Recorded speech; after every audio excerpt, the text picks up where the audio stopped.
paz do Senhor Jesus Cristo, aqui quem fala é a irmã Aline.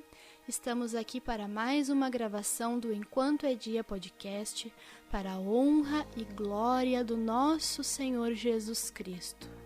É tudo para Ele, a honra, a glória, para que a palavra do Senhor seja espalhada e o seu nome exaltado. Glórias a Deus. Nós vamos iniciar então com uma leitura. Essa leitura se encontra em Filipenses 4, capítulo 4, os versículos de 4 até o 10. O título é Conselhos Gerais. Vamos ler então. Regozijai-vos sempre no Senhor. Outra vez digo, regozijai-vos. Seja a vossa equidade notória a todos os homens. Perto está o Senhor. Não estejais inquietos por coisa alguma. Antes, as vossas petições sejam em tudo conhecidas diante de Deus pela oração e súplica com ação de graças. E a paz de Deus, que excede todo o entendimento, guardará os vossos corações e os vossos sentimentos em Cristo Jesus. Que palavra abençoada! Meus irmãos, essa palavra é muito boa para os dias de hoje, porque ela fala que nós devemos confiar e descansar no Senhor. Mas descansar no Senhor não necessariamente implica inércia. O que quer dizer? Quer dizer que nós temos que trabalhar para isso. Aqui no versículo 6 diz, não esteja inquieto por coisa alguma. Ou seja, não fique preocupado, não fique desesperado por coisa alguma. Antes, as vossas petições, ou seja, nós temos que fazer petições ao Senhor, sejam em tudo conhecidas diante de Deus, ou seja, nós temos que fazer petições, nós temos que clamar a Deus. E como é que se faz isso? Na sequência da leitura já nos diz, pela oração e súplica. E ainda acrescenta, com ação de graças. Nesse pedaço desse texto da palavra, da Bíblia, a gente já tem uma instrução muito boa do que se fazer nos momentos do nosso cotidiano, porque todos nós passamos por tribulações, todos nós passamos por dificuldades, e essa palavra é ótima porque ela nos dá essa instrução, ou seja, descansa no Senhor, mas continua orando, clamando. Essa parte do texto não toca na questão do jejum, mas o jejum é importantíssimo. Continua clamando, orando, jejuando e trabalhando na obra do Senhor. Seja espalhando a palavra, tem irmãos que são cantores, tem irmãos que são pregadores, evangelistas, tem aqueles que simplesmente falam da palavra de Deus por onde quer que passam, que são a luz e o sal do mundo. Então, essa palavra, ela é ótima. Eu queria fazer mais uma leitura aqui, que se encontra em Hebreus, no capítulo 2, aliás, em Hebreus, no capítulo 4, versículos 14 até o 16. O nome do texto aqui na minha Bíblia é Jesus, o nosso sumo sacerdote. Diz assim a palavra do Senhor. Visto que temos um grande sumo sacerdote, Jesus, Filho de Deus, que penetrou nos céus, retenhamos firmemente a nossa confissão. Porque não temos um sumo sacerdote que não possa compadecer-se das nossas fraquezas, porém um que, como nós, em tudo foi tentado, mas sem pecado. Cheguemos, pois, com confiança ao trono da graça, para que possamos alcançar misericórdia e achar graça, a fim de sermos ajudados em tempo oportuno. Então, o que está dizendo? Nós temos um sumo sacerdote, nós temos um Deus, um Filho de Deus que também é Deus, que se tornou carne, se tornou homem, sem pecado morreu por nós. pela salvação dos nossos pecados. Ele é a ponte entre o Espírito Santo de Deus e o trono da graça de Deus. E tudo isso foi nos dado como um presente de graça, tamanho o amor de Deus por nós. E a gente pensa nisso, quando a gente pensa no poder dessas palavras, no poder dessa informação, os nossos problemas do cotidiano se tornam minúsculos. Porque aquele que criou céu e terra doou seu próprio Filho por nós. Ou seja, se nós estivermos colocando tudo no altar de Deus, se nós estivermos colocando a nossa vida na presença de Deus, nós seremos vitoriosos nas nossas pequenas causas do dia a dia. Mas aí no finalzinho ali, no capítulo 16, no versículo 16, eu vou ler de novo. Cheguemos, pois, com confiança ao trono da graça, para que possamos alcançar misericórdia e achar graça, a fim de sermos ajudados. Ou seja, como é que nós chegamos no trono da graça? Através da oração e da súplica, que eu já li anteriormente ali em Filipenses. Através da oração, através da súplica, que nós atingimos essa graça, a fim de sermos ajudados, e aqui ainda fala mais um pouquinho, em tempo oportuno. Nós não sabemos dos planos de Deus, a gente não sabe nada do tempo que o Senhor quer fazer as coisas, porque o que nós, seres humanos, pecadores que somos, temos a tendência de fazer? A gente pensa no nosso problema e a gente quer que ele seja resolvido de uma forma ágil, porque a gente não quer ficar sofrendo. A gente pensa assim, mas eu sou um servo, uma serva do Senhor, o Senhor Deus me ama, então eu não quero estar passando por isso. Por que eu estou passando por isso? Senhor, arruma isso para mim rápido, logo. Mas o Senhor, na sua misericórdia, sendo Pai e Criador de milhares e milhares, Ele usa, às vezes, da tua dificuldade para estar ajudando vários à tua volta. Por isso que às vezes demora. Por isso que nós temos que seguir a ideia de que nós poderemos achar graça e misericórdia do Senhor, mas como diz aqui na palavra, a fim de sermos ajudados em tempo oportuno, ou seja, é tudo no tempo de Deus, tudo no tempo do Senhor. Nós temos que colocar a nossa vida, as nossas petições, a vida dos nossos filhos, o nosso trabalho, a nossa saúde, nosso casamento, enfim, todas as áreas da tua vida, coloca nas mãos de Deus e descansa no Senhor, porque tudo vai ocorrer no tempo de Deus. E por mais que as coisas não saiam exatamente do jeito que a gente quer, tá saindo do jeito que Deus quer. Ou seja, por mais que os nossos olhos mortais não possam enxergar, a vontade de Deus é infinitamente melhor do que a nossa própria. Porque a palavra fala, eu não me recordo agora onde, mas a palavra fala que o Senhor Deus esquadrinha os corações. Ou seja, Ele nos conhece melhor do que a nós mesmos. O Senhor Deus, Ele veio antes, está aqui durante, será que depois. Ou seja, Ele sabe melhor do que nós o porvir. Ele está no controle de tudo. Então, como é que a gente quer que as coisas saiam do nosso jeito se a gente não tem noção de nada, a não ser do que os nossos próprios olhos conseguem enxergar? É como uma criança, quando a criança pede para o pai e para a mãe, porque a palavra diz, né, que nós fomos feitos à imagem e à semelhança de Deus. Então, dá para fazer essa comparação, né? Porque quando nós somos adultos, nós temos filhos, e as crianças, elas às vezes têm pressa de alguma coisa. Às vezes ficam, mãe, pai, eu quero tal coisa.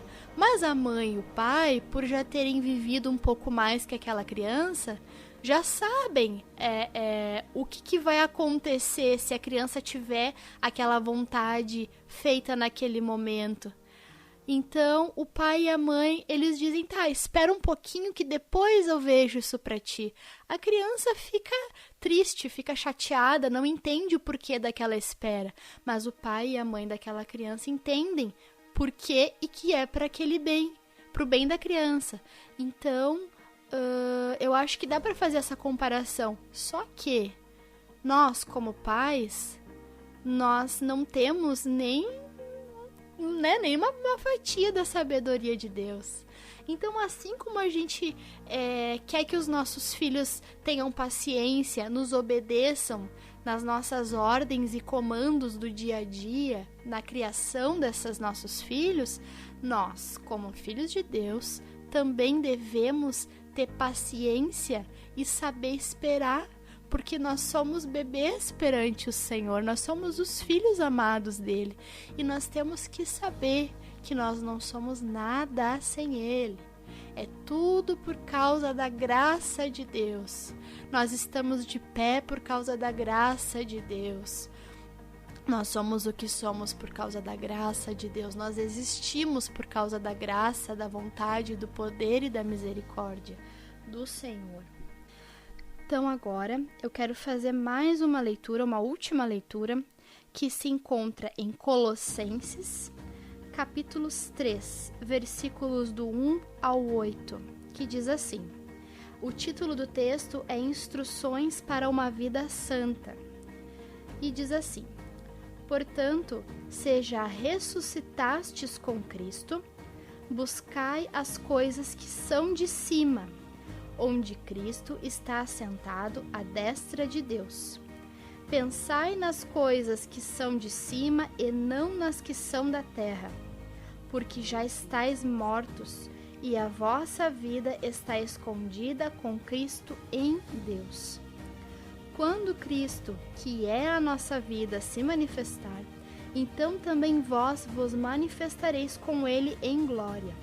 Mortificai, pois, os vossos membros que estão sobre a terra, a fornicação, a impureza, a afeição desordenada, a vil concupiscência, a avareza, que é a idolatria, pelas quais coisas vem a ira de Deus sobre os filhos da desobediência, nas quais também em outro tempo andastes quando viveis nelas.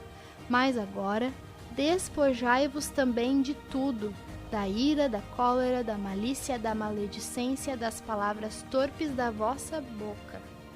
Então essas instruções dadas pelo apóstolo Paulo, na carta que ele fez aos Colossenses, são muito boas mesmo, e elas são palavras assim atemporais, são palavras que serviam naquela época, que servem nessa e vão servir para as nossas próximas gerações, porque a palavra de Deus é assim, ela serve para todos os povos, para todas as nações, em todos os tempos, glórias a Deus pela palavra do Senhor. Então, como diz aqui, portanto, se você já ressuscitou com Cristo, busca as coisas que são de cima, onde Cristo está assentado à destra de Deus. Pensai nas coisas que são de cima e não nas que são da terra. Com a quantidade de coisas que deixam a gente triste, irado ou decepcionado, e no fim das contas são apenas coisas da terra. São coisas materiais, ou são picuinhas, ou são coisas que não vêm do reino de Deus. E a palavra aqui é clara: buscai as coisas de cima. Buscai as coisas de cima. A gente não tem que estar se preocupando com as coisas da terra. As coisas da terra, a gente faz aquilo que eu já falei anteriormente. Coloca nas mãos de Deus as coisas da terra. Descansa no Senhor. Coloca nas mãos de Deus em oração, em súplicas, em jejum, e foca e busca as coisas dos céus. Pensa nas obras que tu vai fazer para o reino de Deus. Esquece as coisas da terra, porque as coisas da terra não são do Senhor. E o que tu precisar, o Senhor vai te dar, vai te acrescentar, porque Ele é bom e justo, e a misericórdia dele dura para sempre, para aqueles que o buscam em verdade e retidão de coração. Mortificai, pois, os vossos membros que estão sobre a terra. Aqui tem uma série de informações muito pertinentes. A fornicação, a impureza, a afeição desordenada, a vil concupiscência, a avareza, que é a idolatria. A questão da idolatria é muito importante. Senhor é só o nosso Deus. E quando a gente pensa em idolatria, a gente pensa lendo a palavra, né, lendo a Bíblia, a gente pensa naqueles que adoravam outros deuses, que faziam estátuas, que adoravam, que acendiam incenso e velas para os deuses que eles criavam, né? Mas nos dias de hoje a gente também pode pensar que às vezes um artista que tu idolatra, que tu, é idolatria também. Tem que tomar cuidado em todos os aspectos da idolatria. Tudo que tá fazendo tu gastar mais tempo do que com as coisas do céu é idolatria. Tudo que tá fazendo tu te importar mais do que com teu Senhor é idolatria. Então a gente tem que ter muito cuidado com a idolatria. E aí toda essa lista de coisas que eu falei aqui no versículo 6 diz: pelas quais coisas vem a ira de Deus sobre os filhos da desobediência. Por que desobediência? Porque são os mandamentos, os estatutos de Deus. A idolatria, ela é proibida. E ela é proibida porque ela te afasta de Deus. Tudo que te afasta de Deus é proibido. Por quê? Porque Deus é Deus zeloso, que visita todas as gerações. Por isso que é proibido. Então,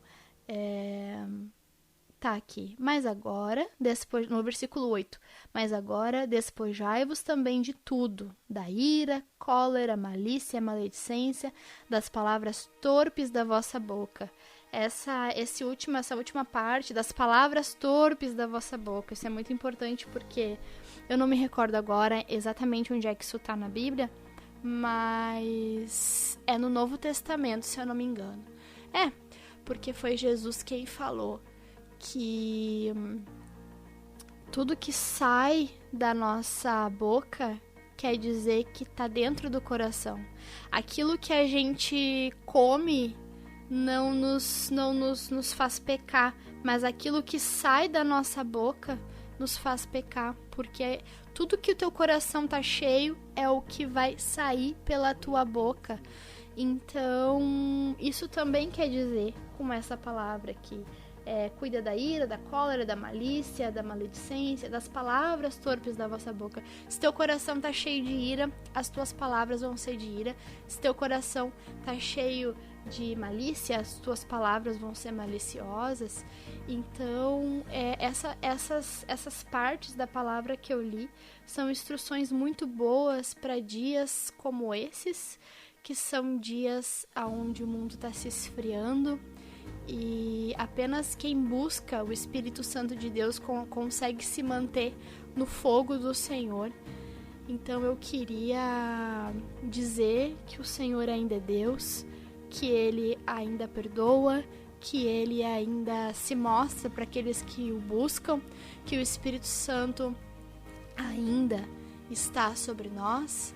Vamos aproveitar para voltar para os caminhos de Deus, ou quem já está, vamos aproveitar para ver se tem alguma coisa que está nos tirando dos caminhos de Deus, enquanto é dia, enquanto o Espírito Santo de Deus ainda está sobre nós, porque o nosso mundo já está gelando, ele está frio, as pessoas estão frias. Vamos clamar a Deus, vamos orar para que Deus alcance cada vez mais almas com o Espírito Santo. Vamos contribuir nas obras de Deus, espalhando a palavra de Deus para a honra e glória do nome do Senhor. Então a palavra de hoje era essa. Fiquem na paz do Senhor. Amém.